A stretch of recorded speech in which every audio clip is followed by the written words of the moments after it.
the Victorian Newscast Show. It's a pleasure for us that you are viewing our channel today.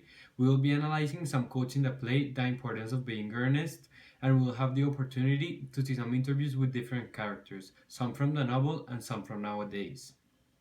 Tonight we are going to start off our show with Cecily, a girl from the play The Importance of Being Earnest. She is going to tell us about how the name of Ernest is significant and relative in her life.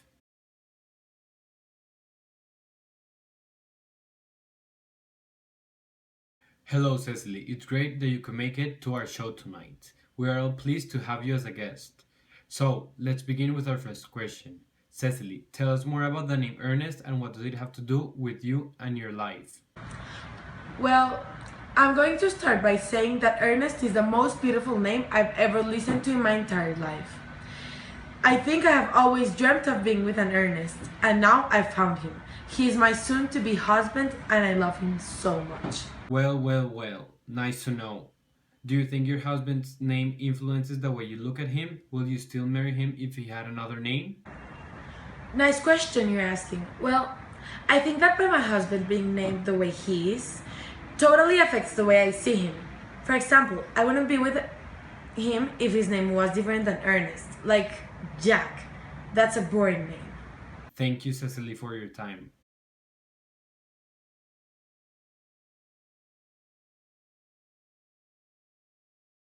Now, our program has the honor to introduce to our public another great figure from the play. This is Gwendolyn, an important and high-class woman.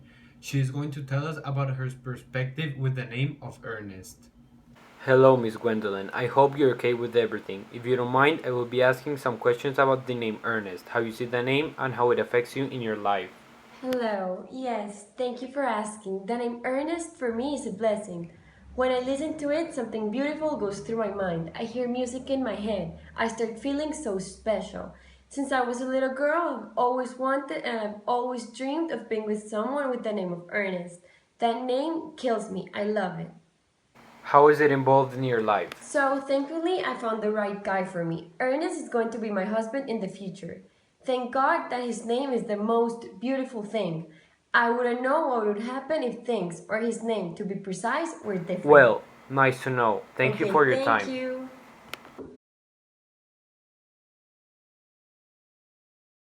Both of the interviews to Cecily and Gwendolyn show how they base their love for their fiancés just because of their names. For both of these characters in the play, the name of Ernest has a great significance.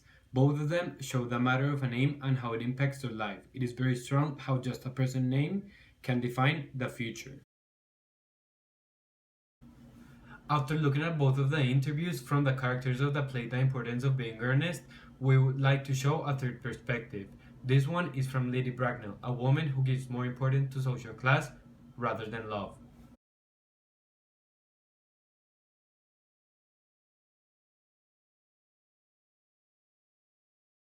Hello, Lady Bracknell. It is very nice to have you in this show. We would love to hear your opinion. So, do you think providing education to every citizen is necessary? I think, fortunately, education produces no effect in people. And honestly, I think it is not necessary for everyone to be educated since it will affect people like me. What do you mean by saying that it will affect people like you? Well, in other ways, that it will provide a serious danger to upper classes since the lower classes will start fighting for themselves and it will lead to violence in Grosvenor Square. So, are you saying that providing education to lower classes will be bad? Well, yes, it will surely affect us.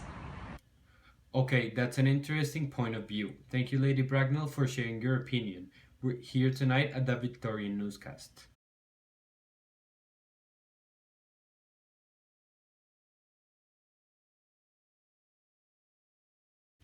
Lady Bracknell is back with us, but now she's going to tell us about her view of marriage. Let us begin. Lady Bracknell, what would you consider important in men before they marry a woman? I think that something important in a guy would be their income. Why do you think that income is an important thing? Well, because it gives the woman confidence of how the guy has lived and to know in the future if they're getting married, how both are going to live together. What else would you consider something important? Having several addresses is important because, for example, if a guy has three addresses, then it will inspire confidence. And I would recommend asking for their authenticity just to be sure. But wouldn't you think it would be very drastic to ask for proof about what they've told you? I mean, would it be enough to trust their word? I may say that since I wouldn't know the person, it is essential to know for sure they are not lying because it could be easy to do so. I wouldn't want my daughter to marry someone and then find out that he is not from the same social class. Well, yes, that's true, but maybe the man you're asking this backup from could take it personally and leave you. In a relationship, one of the most important things is trust. Yes, but I wouldn't trust a man at first sight. He would need to earn my trust somehow. Okay, well, that's true, I guess. Thank you for your time. This interview to Lady Bracknell show what she thinks about education and the risk it would bring to the town. She also shows how social classes differ and how important it is to have distance between them. It can be seen how she is more concerned about the people from the upper class rather than the people from the lower class. She does not want to be mixed with them. It also shows how she only cares about the money people have. She prefers money rather than love. Now we're going to interview Miss Victoria Smith, a high class woman from nowadays. She is going to tell us about social status and how important she thinks they are.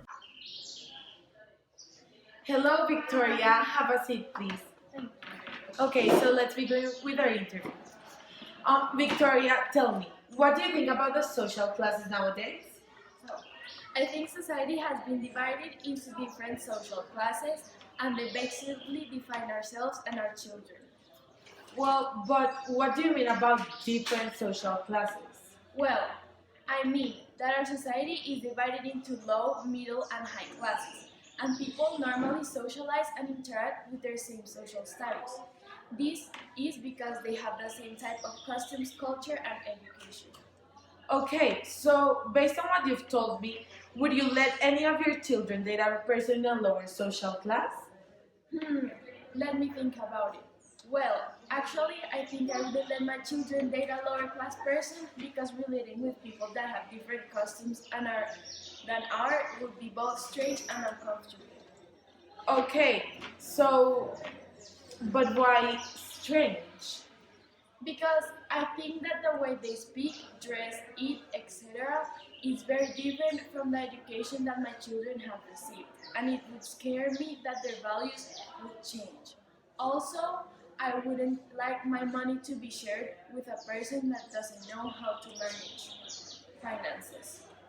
Okay, but that's respectable if you say so.